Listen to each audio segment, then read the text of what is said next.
यह टैलेंटेड सुअर सभी मुर्गी को छुपा रहा था लो भैया। और 3 सुअर सभी भेड़ों को हरा पेंट करते हैं। बकरी को भी दीवाल जैसा पेंट किया जाता है। आप कहाँ थे ज्ञानी बाबा? और यह मुर्गी भी बतख को घास में छुपा रही थी। इसी तरह सभी जानवर कहीं न कहीं छुप जाते हैं, क्योंकि कुछ इंसान इनको मारने आ रहे थे। ये इंसान जब यहाँ आते हैं तो इन्हें एक भी जानवर नहीं दिखाई देता, लेकिन जैसे ही सुअर थाली बजाता है तो सभी जानवर एक तरफ से इन पर हमला कर देते हैं और यह जानवर पूरी ताकत से इंसानों पर टूट पड़ते हैं। इंसान जानवरों को मार मार कर नानी याद दिला रहे थे। तभी जानवरों का लीडर सुअर इंसानों पर कुत्ते छोड़ देता है, जिस कारण सभी इंसान डर कर भाग जाते हैं। यह शुगर तो दारू पीकर जीत का जश्न मनाता है। इंजीनियर मुर्गा और सुअर एरोप्लेन बना रहे हैं। सिस्टम पार देंगे। एक दिन सभी जानवरों ने आसमान में देखा तो एक हवाई जहाज उड़ रहा था, जिसे देखकर सभी जानवर बहुत खुश होते हैं।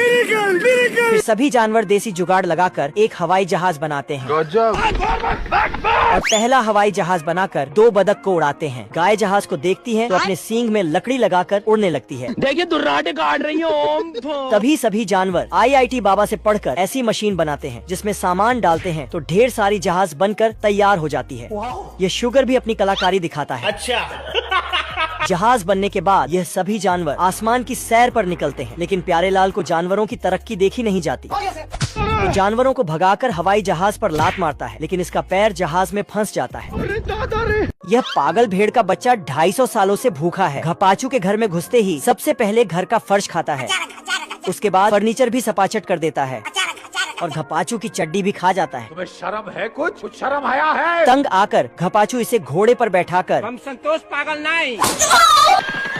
लेकिन घोड़ा वापस आता है तो इसका चमत्कार हो चुका था। रुक, तेरे को बताते तेरी माँ की। घोड़ा भी गुस्से में भेड़ को घपाचू के ऊपर बैठाता है और जब यह वापस आता है तो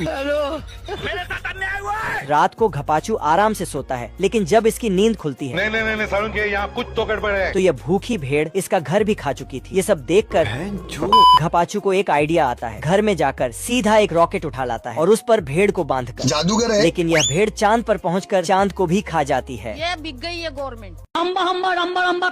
यह मुर्गा झाड़ी में गोरी टांगे देखता है। बाबू आपने थाना खाया? अगले दिन यह इल्ली छेद से बाहर घूमने निकलता है, तभी मुर्गा आ जाता है, जिसे देखकर इल्ली छेद में घुस जाता है। मुर्गे को आज भी शिकार नहीं मिलता है तो मुर्गा निराश हो जाता है। साले को छोड़ूंगा नहीं। इधर मुर्गे के आतंक से बचने के लिए इल्ली अपना 2 कौड़ी का दिमाग लगाता है और इल्ली अपने दोस्त बिल्ली से मदद मांगने जाता है। हाँ भाई सुन ना, सामान लेके पहुँच। और उसे अपना पूरा प्लान समझा देता है। अगले दिन मुर्गा शिकार करने आता है, तभी बिल्ला पीछे से आकर मुझे बवासीर है। ये समस्या है।